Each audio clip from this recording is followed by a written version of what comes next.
مرسی.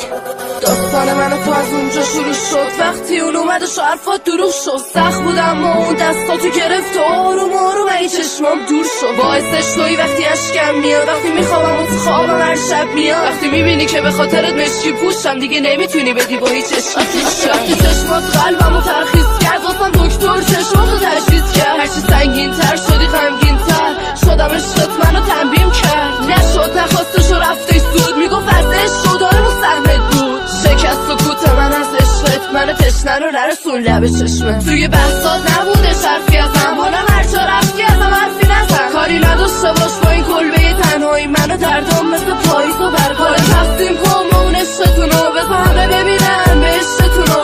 نقشام همه با تو نقشه براب شد، کلبه عشقمون چه زود خراب شد.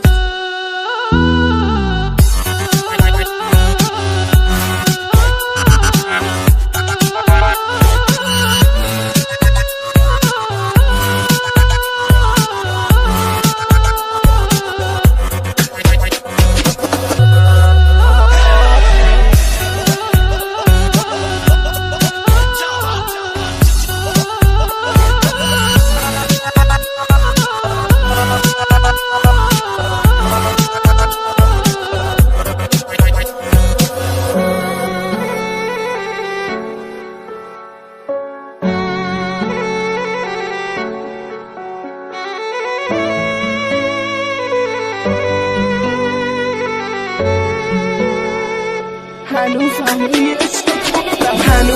روی عشقت خفلم، تو هم خفلی رو چشاش. نفسم توی دستات میزد، حالا دستاتو بکش رو ما، بخواب کنارش آرومش بکن.